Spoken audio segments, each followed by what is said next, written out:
Hey guys, it's Everett and Me. Shelly. Um, we're like a thing. This week's topic is trans marriage. Trans marriage isn't, I don't think, is actually a thing unless two trans people are getting married and you want to call it trans marriage. I think what that topic title means or is kind of poking at is somebody trying to get married with a certain gender marker and having that gender marker not be recognized with their partner in the location where they live in a legal sense. Does that make sense? Yeah, That was very wordy. And there's all this legal bullshit I could talk about, but instead I'm probably just going to leave some resources below. That's the only thing I think that can be affected being trans married. Besides that, I think there's just normal relationship dynamics that would be involved in any relationship and not necessarily specific based on gender, identity, or expression, or any of those fun things that go along with being trans. I was raised thinking that I was going to marry a wonderful boy and have 2.5 kids and live happily ever after. And I was like really into women. I spent lots of money, I went on lots of dates, I was very chivalrous, and I was like, yeah, masculine lesbian, this is what I'm supposed to do. When my transition was happening, and I was like, I want to be the stand-up guy, I want to be a good guy, and I'm going to treat women well, and that's a good thing, absolutely. But I was like, I'm going to be chivalrous, and I'm going to like take care of them, and I'm going to romance, and just be like Prince Charming.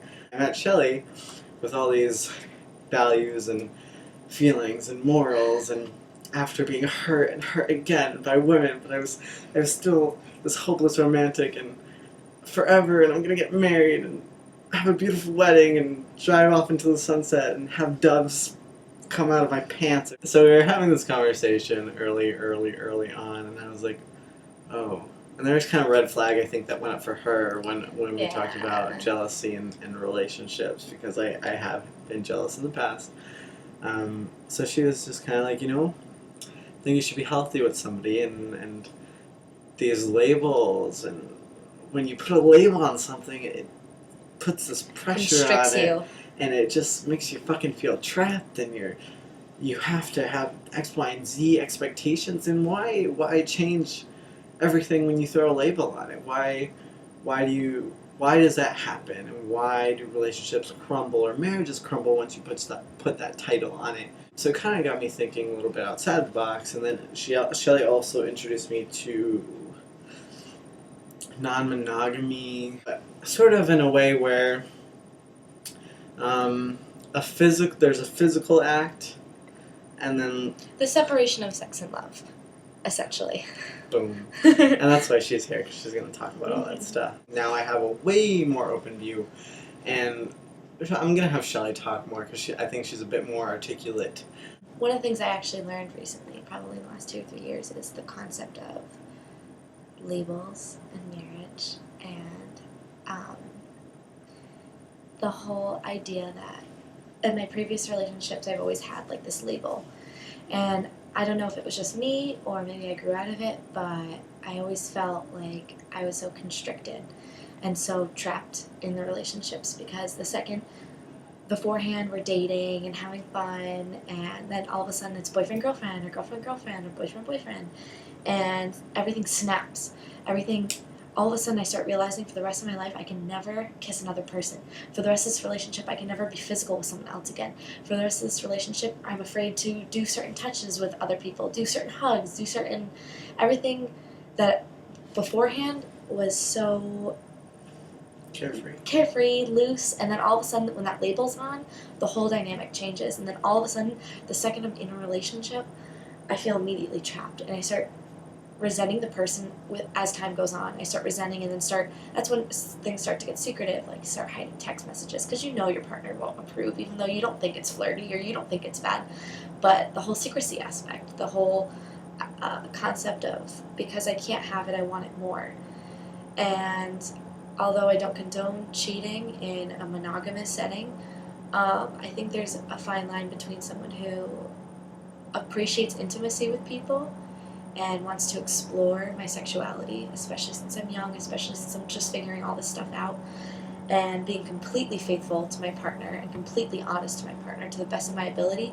The whole idea of not being able to have something made me want it more and more. I realized that if I wanted to start a new relationship, I wanted to start with a clean slate and wanted to start with someone who understood my position on relationships and the separation of sex and love, and how I can separate intimacy and still be faithful. And just because I'm head over heels for him and maybe I find someone else attractive does not mean my love for him goes down.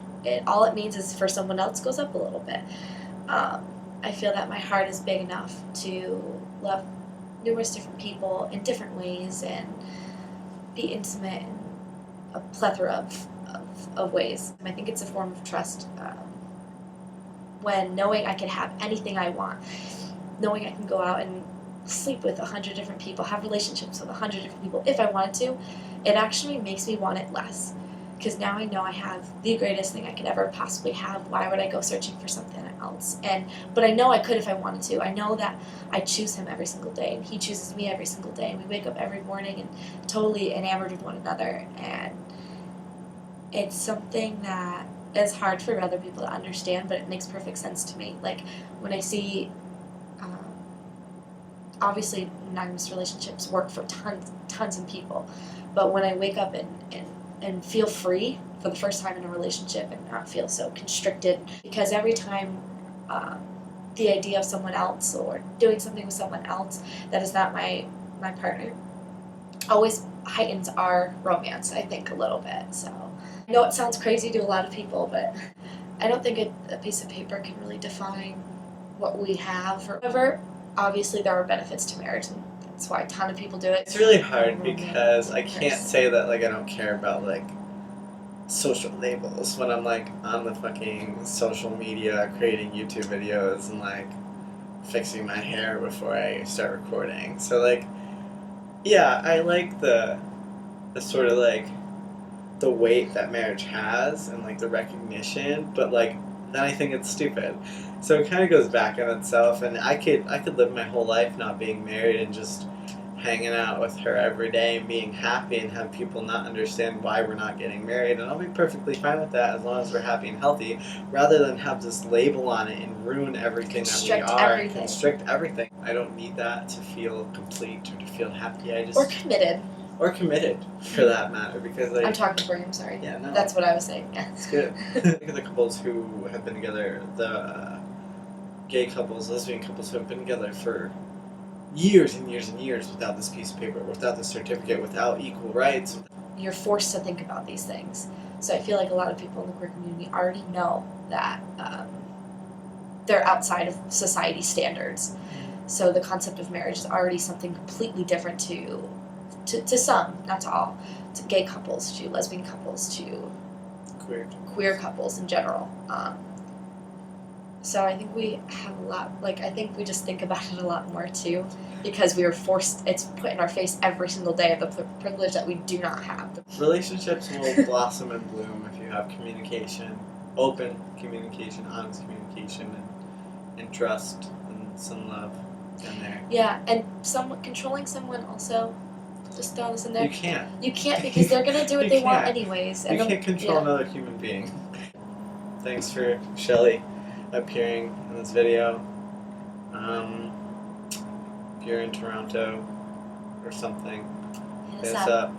It's not magic, Michael. It's an illusion.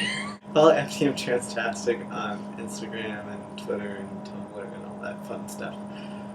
Don't follow me. Okay. Follow Shelly. No, don't. You can find her through my Instagram. And my followers. Instagram you can find through FTM Transtastic Instagram. Please Okay, I love you. Bye.